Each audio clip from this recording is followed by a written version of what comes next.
Vamos ao debate do dia com Denise Campos de Toledo. E nós vamos falar agora sobre os acordos internacionais do Brasil, as iniciativas no sentido de uma abertura maior da economia brasileira. Tivemos o Fórum em Davos, tivemos o presidente Bolsonaro e comitiva em viagem à Índia. Eu converso agora com o Roberto Rodrigues, que foi ministro da Agricultura e é coordenador do Centro de Agronegócio da Fundação Getúlio Vargas, e o Mesh Mukhi, que é professor indiano do Departamento de Administração da Fundação Getúlio Vargas, embaixador honorífico intercultural do Clube da Unesco. Boa noite aos dois. Obrigado. Boa noite. Bom, vamos falar no sentido mais amplo, doutor Roberto. O agronegócio brasileiro é o carro-chefe da balança comercial, é sempre aí o alvo de algumas tentativas de restrições por parte de concorrentes. Temos a Europa, Estados Unidos. Agora teve um acordo comercial entre Estados Unidos e China que obriga a China a comprar mais. Como é que o senhor vê o cenário para o Brasil diante disso tudo que nós estamos acompanhando? Acho que a coisa mais preocupante agora, Denise, é a expectativa do acordo União Europeia e Mercosul, que para nós é muito relevante. Hoje, 40% do comércio mundial de alimentos acontecem em acordos bilaterais. Nós não temos nenhum acordo bilateral relevante com países grandes consumidores. Então, essa relação com a União Europeia e Mercosul é muito importante para a gente, porque nos traz de volta a um jogo do qual estávamos fora, do grande tabuleiro do comércio global. Então, é muito importante. Mas você tem percebido que há uma reação por parte de produtores europeus que pressentem alguma perda de mercado, é provável que ocorra mesmo. Então, alguns governos franceses começam a reagir ao acordo. Então, a minha grande preocupação é que o acordo saia de fato, não fique só na intenção. Esse é o grande tema. E, obviamente, que, como você acabou de dizer aí, esse acordo Estados Unidos-China, cuja dimensão realmente é gigantesca, até que seja implementado, traz uma pequena perda para nós no curto prazo. A China vai comprar um pouco mais de soja dos Estados Unidos, por exemplo. Mas isso é vaso comunicante, né? Outros países que importavam dos Estados Unidos poderão importar da gente. Além do que, soja e milho viram carne, que também é uma demanda maior na própria China. Eu acho que no médio prazo esse tema se ajusta, o mercado se ajusta. Agora a questão da Mercosul Europeia é mais delicada. E vamos falar da Índia, da visita do presidente Bolsonaro. Os dois governos comemoraram vários acordos, seriam 15 acordos, pelo menos até os números de ontem. Envolve também o agronegócio, se fala em etanol, biodiesel, agropecuário, biogás, mas entre várias áreas. Podemos esperar resultados concretos? Olha, primeiramente, muito obrigado pelo convite. Me desculpe se estou errando para conversar em português. Nós precisamos olhar a parceria do Índia-Brasil um pouco em retrospectiva. A primeira parceria entre Índia e Brasil era assinada em 2015, era uma parceria estratégica. Agora, o que o Brasil precisa com a Índia é plano de ação. Então, seguindo os dados oficiais, o que o Brasil precisa é que como que nós podemos ampliar nossos negócios e comércio de 8 bilhões até 15 bilhões. É uma meta bem grande e também acho que geopoliticamente o Brasil quer explorar oportunidades com a Índia, porque tradicionalmente estamos um país bem confortável da nossa zona da exportação para a China, os Estados Unidos, Europa, como você falou. Agora, o presidente brasileiro já citou, depois BRICS, que ele quer parceria com a Índia, principalmente na área da tecnologia e inovação. Então, 15 acordos no setor da defesa, saúde, inovação, intercâmbio cultural, agronegócio. Eu acho que abre outra dimensão para o setor privado e agora é responsabilidade do setor privado para fortalecer essa parceria. O governo já fez trabalho deles, colocou essa parceria na dimensão internacional, como a gente fala em inglês, collective consciousness, dos brasileiros e indianos. Agora é responsabilidade do setor privado. Agora, para a Índia também interessa a proximidade com o Brasil pela região, não é? Inclusive o governo lá na Índia sinalizou com a possibilidade de ampliação de acertos que tem com o Mercosul também, não é? Sim. O governo indiano já fez essa demanda com o Brasil, que a gente quer ampliar a isenção da tarifa para o Mercosul.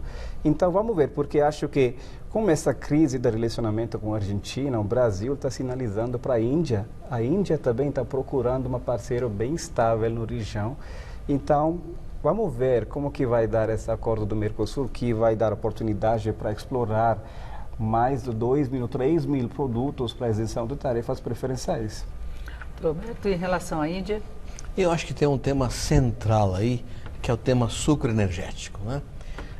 A Índia subsidiou bastante o açúcar, a cana-de-açúcar nos últimos anos e houve um excedente global muito grande de açúcar e os preços despencaram, criando problemas para os países produtores sem subsídio, como é o nosso caso. Então, a ministra Tereza Cristina levou para a Índia uma proposta muito interessante, que parcela desses canaviais indianos transforma em etanol, biocombustível, o que reduz, digamos assim, a produção de açúcar, estabiliza o mercado internacional de açúcar, o que é uma vantagem para todo mundo, e melhora a questão ambiental para a Índia, que é um tema sensível na Índia hoje em dia, com a queima de etanol de cana em vez de gasolina ou qualquer outro produto de origem fóssil. Então, esse é um tema que me parece muito relevante, porque não é só a questão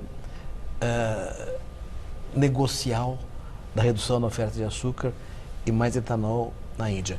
É também levar para a Índia tecnologia, a legislação, tudo aquilo que nós aprendemos em longos anos de Proálcool. Eu acho que isso é uma relação muito positiva que a ministra Tereza Cristina está trabalhando bastante enfaticamente. Recomposição de produção, de distribuição, não é? De uma forma diferente os acordos. Agora, a Índia, o Roberto citou essa questão do meio ambiente, a Índia, assim como o Brasil, também está sendo observada pelo mundo por essa preocupação. Na Índia há uma preocupação maior com isso? Claro, claro. A gente tem que aceitar essa responsabilidade, que algumas cidades mais poluídas do mundo estão na Índia. E chegou numa situação de emergência recentemente. Claro, claro. Então, o que a Índia precisa do Brasil é essa tecnologia do etanol, justamente, que você falou. É uma urgência para nosso governo.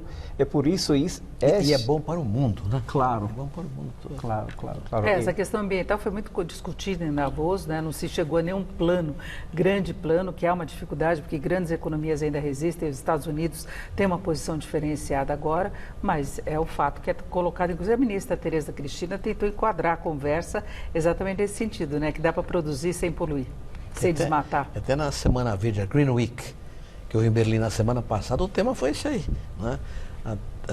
Inclusive, a percepção em relação ao Brasil era negativa. Embora tenha uma agricultura sustentável, conhecidíssima pela sustentabilidade, a versão que imperou na Green Week era Brasil queima, Amazônia, desmata, ilegal. Então é uma questão central na comunicação, mas também no comportamento. Agora, nós estamos falando de potencial de expansão dos negócios, pegando a Índia, Brasil também. Agora, se conta com uma expansão relativamente modesta neste ano, porque a economia global não deve crescer muito. E agora a gente tem em cena um novo fator de incerteza, que é o coronavírus. Já pressionou demais os mercados, já vem acontecendo isso desde a semana passada. Hoje foi um dia péssimo, bolsas com queda muito acentuada, já se contando petróleo. Com a queda de demanda, exatamente. Petróleo, menos atividade. Agora, do ponto de vista do agronegócio, como é que ficaria? Eu acho um pouco cedo para a gente fazer essa avaliação, Denise, mas há riscos, né? O encolhimento de comércio, evidentemente, para o país, deságua no agronegócio, que é a nossa grande tarjeta na área de comércio internacional. Então, é preciso olhar com cuidado e atenção, mas há riscos de redução de comércio. Mesmo a alimentação? Por causa disso. Praticamente alimentação. E, professor Umeshi, vê algum risco maior em relação a isso para o comércio internacional? Eu acho que nós precisamos ainda esperar o que isso vai dar. O que eu sei do meu setor acadêmico, que principalmente isso vai atropelar até as viagens profissionais para a China, porque tudo vem da China. Então, todos os negócios, todos os acordos das empresas que deveriam assinado lá em China, até as pessoas que estão viajando entre China, Estados Unidos, Brasil, as maiores economias, isso vai atropelar também esses negócios também. Mas eu acho que o professor Muki tem razão no que ele está dizendo, tem que esperar um pouco, porque há um tema por trás disso que é muito dramático. Mesmo pacientes que não têm manifestação de sintomas, durante 10 dias ainda pode infectar a pessoa. Então, o tamanho... Mais tempo, chega a 14 dias. Até 15 dias, fala. 10 dias, com certeza. Então, o tamanho da contaminação é totalmente impossível de prever nesse momento. Então, ele tem razão.